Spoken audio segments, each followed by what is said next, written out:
നമുക്ക് ചില സാധനങ്ങളോട് പ്രാന്ത് പിടിച്ച് ഇഷ്ടമായിരിക്കത്തില്ലേ? ഇതങ്ങനെ ഒരു സാധനം കേട്ടോ. ഇങ്ങ് ദുബായിൽ വന്നപ്പോഴത്തേക്കും കുക്കിംഗ് വീഡിയോ ഒന്നും ഇടാത്തതിൻ്റെ ചെറിയ പരാതിയും പരിഭവങ്ങളും ഒക്കെ ഞാൻ പതിയെ കേട്ട് തുടങ്ങി. ഇത് പക്ഷേ ഞാൻ നാട്ടിൽ വെച്ച് എടുത്ത വീഡിയോ ആണ് കേട്ടോ. നമ്മളിന്ന് ഉണ്ടാക്കാൻ പോകുന്നത് ബ്രേക്ക്ഫാസ്റ്റിനെ കഴിക്കാൻ പറ്റിയ ഒരു മറ്റേ ഷാക്ഷുകയില്ലേ, ആ സാധനം ഉണ്ടാക്കാൻ പറ്റുന്നത് കേട്ടോ.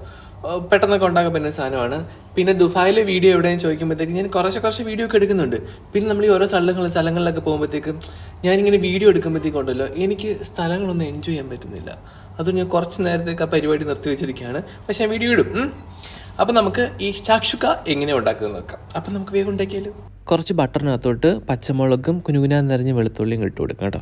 എന്നിട്ടതിനകത്തോട്ട് വലിയൊരു തക്കാളി അരിഞ്ഞതും ഒരു ചെറിയ സവാളയും കുറച്ച് ക്യാപ്സിക്കോ പിന്നെ ഉപ്പ് ഇതും ഇട്ട് നന്നായിട്ടൊന്ന് വഴറ്റിയെടുക്കുക. എന്നിട്ട് അതിനകത്തോട്ട് നമ്മുടെ മിക്സഡ് ഹെർബ്സും മുളക് പൊടി കുരുമുളക് പൊടി ഇട്ട് ഒന്ന് വഴറ്റുക. പാകത്തിന് ഉപ്പ് വേണമെങ്കിൽ വീണ്ടും ചേർക്കാം കേട്ടോ. പിന്നെ കുറച്ച് ടൊമാറ്റോ കെച്ചപ്പ് വേണമെങ്കിൽ മാത്രം കെച്ചപ്പ് ചേർത്താൽ മതി. എന്നിട്ട് അതൊന്ന് ഇത്തിരി സ്പേസ് ഉണ്ടാക്കിയതിന് ശേഷം മുട്ട ഇങ്ങനെ പൊട്ടിച്ചതിനകത്തോട്ട് ഒഴിക്കുക. എന്നിട്ട് അടച്ച് വയ്ക്കുക. ഒരു 3 മിനിറ്റ് കഴിഞ്ഞ് തുറക്കുമ്പോഴത്തേക്കും സാധനം റെഡി ആയിട്ടുണ്ടാവും. എന്നിട്ട് അതിൻ്റെ മേളിലോട്ട് കുറച്ച് ചില്ലി ഓയിലും കൂടെ ഒഴിച്ചുകൊണ്ടല്ലോ, അടിപൊളിയായി. എനിക്കിതിൻ്റെ കൂടെ കഴിക്കാൻ നല്ല വെണ്ണയിൽ മുരിച്ചെടുത്ത ബ്രെഡ് കേട്ടോ.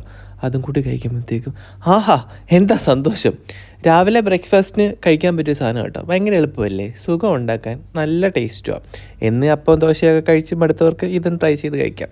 അപ്പോൾ എല്ലാവരും ഉണ്ടാക്കി നോക്കിയിട്ട് എങ്ങനെയുണ്ടെന്ന് പറയണം കേട്ടോ.